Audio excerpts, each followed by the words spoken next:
Welcome back to another video, everybody. We have a lot of information to discuss in this one. We have the FOMC minutes today. We have some interesting developments on these trade talks. We have Nvidia earnings after hours today, which has the potential to move markets around significantly. But most importantly, we have some absolutely awesome news coming out with some of your favorite names, Palantir, Sofi, and HIMS, which we absolutely have to break down in this video here. So before we get into all of that information, guys, if you guys do enjoy the information and analysis I provide for you guys in these videos here, make sure you go down and hit that like button. Costs you nothing to do it, but it helps me out a whole lot in spreading this information out to as many people who actually want to learn. And make sure you guys are subscribed and have notifications on so you're notified every time these videos do end up getting posted live. And again, big shout out to all of the members of the private trading and investing community. If you guys want to hop in there with us, again, I'm offering the best sale I will ever offer, 50% off your first 2 months to the community. Use code MAY with that link down below. It literally only comes out to $1 a day. But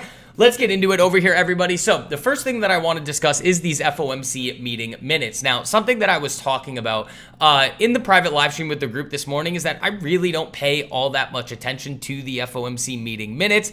Again, a lot of this information we have already heard, but seeing this in kind of more of a written form and not just Jerome Powell coming on, presenting his prepared remarks and then answering questions in the Q&A. Again, the market does like to see this. So again, one of the things that they said was that the officials said that the Fed could face difficult trade-offs if inflation persists while the labor market weakens. Now, something that we have been talking about time and time again on this channel here is that the Fed right now is really overly cautious as it relates to these upside risks to inflation because of a lot of this new trade policy. The Federal Reserve members think that because of these tariffs, inflation is going to start roaring back to the upside. But when we take a look at the charts here, again, that is not what we are seeing yet at all. Over the last 2 years here, you can see a nice clean downtrend here in the consumer price index CPI. And then when you look at the other part of what they're saying here too, while labor market weakens, again, we really haven't seen any meaningful and aggressive increases to unemployment yet.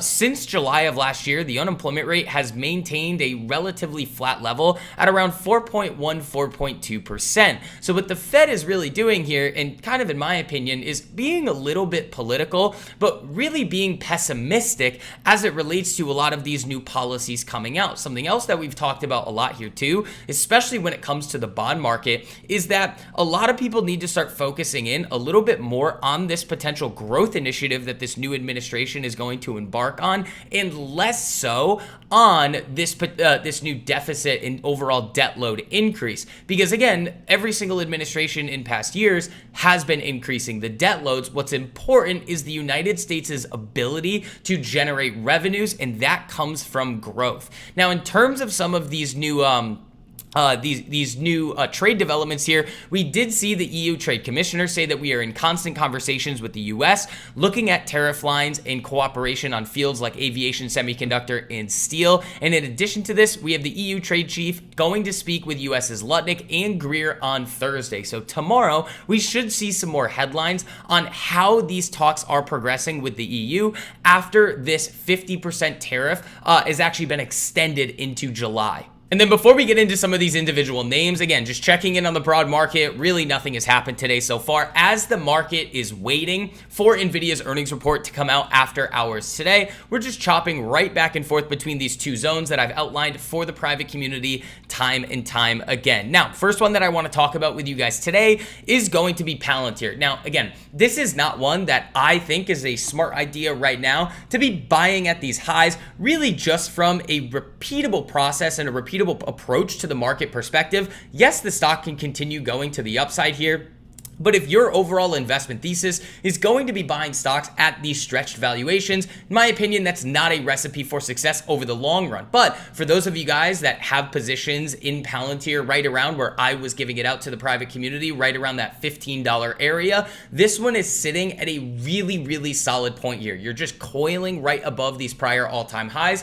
And especially with all of the positive news that we see coming out with Palantir that we're about to discuss, this one could easily see a nice burst bursts to the upside if we can break out above a couple of these areas of interest here, one of them being right around 128. You easily could see it get into those 140s and 150s. The first one over here is, again, the Pentagon has revealed that it will significantly increase the budget for Palantir's Maven Smart System to $1.3 billion over the next 4 years, an increase of roughly $795 million on just that one contract. So that's been a really positive development on the government contracting side. But again, yesterday, we also saw this news as well. Global consulting firm Bain pairs enterprise AI platforms with transformation expertise to deliver measurable results for clients within weeks. Bain announced it has formed a partnership with Palantir Technologies, combining Palantir's AI operating systems with Bain's industry expertise and business transformation capabilities. Again, at Bain, we are helping clients lead in the era of AI, not just with strategy, but with implementation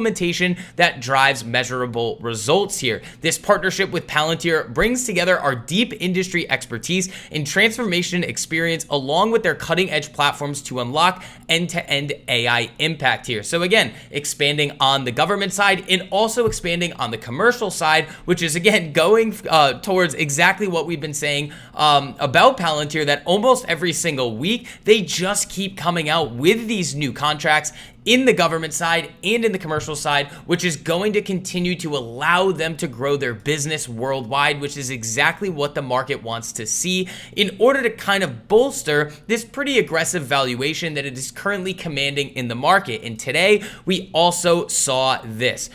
Fannie Mae launches AI fraud detection technology partnership with Palantir here. So again, this partnership will expand Fannie Mae's fraud detection capabilities with leading AI-enabled financial crimes, data science, and investigations technology. This foundation will power Fannie Mae's crime detection unit, a new platform that the company believes will help detect and prevent mortgage fraud with speed and precision never seen before in the U.S. housing market here. Now, this has been a pretty significant problem here.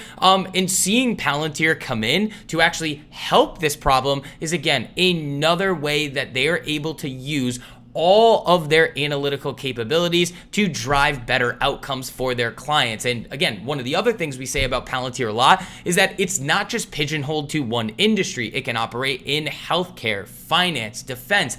Absolutely every single business here can utilize the technology that Palantir is offering to get better outcomes for their business. And then moving on here to SoFi, again, looking at this chart right now, we have a very interesting setup. We have a nice base forming right around this $12.75 area. And in addition, we are starting to hold above this daily 10 exponential moving average here after this really volatile couple of weeks here, after they reported some very, very solid earnings. Now, SoFi has been positioning themselves in a really, really great spot to grow significantly over the next couple of quarters and years here, obviously driving increased revenue and hopefully increasing the valuation that it commands in the market. Now, one of the things that they have been working on that they are continuously and aggressively starting to ramp up is this kind of re-entry back into the crypto space. So again, this is a job posting that they recently put up. We are seeking a senior data scientist to join our team.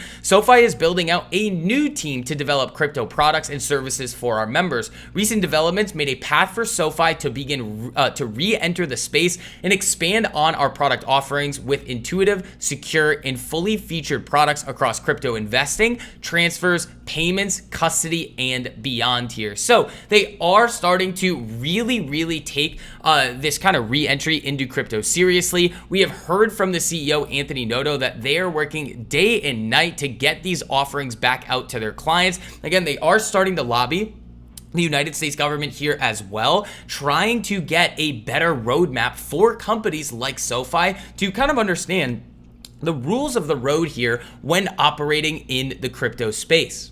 Now, in addition to this re-entry back into crypto here, they are also putting out some very lofty estimates for member growth here. SoFi targets 30% member growth. This came out earlier this month, and they are maintaining their goal to reach over 50 million members here. That is a staggering amount of growth, especially considering they have around 11 million members on their platform currently. Getting up to that 50 million member mark would be a massive massive development and win for not only SoFi as a company, but also for anybody who is a shareholder in SoFi. Now, the last name that I want to talk about with you guys in this video here is going to be another retail favorite, Hims. Now, if you guys have been listening to these videos here and paying attention and really heeding the warnings that I have been giving out on Hims over the last couple of weeks here after this absolutely awesome move to the upside, I was saying that this one did need a decent pullback, and I don't necessarily think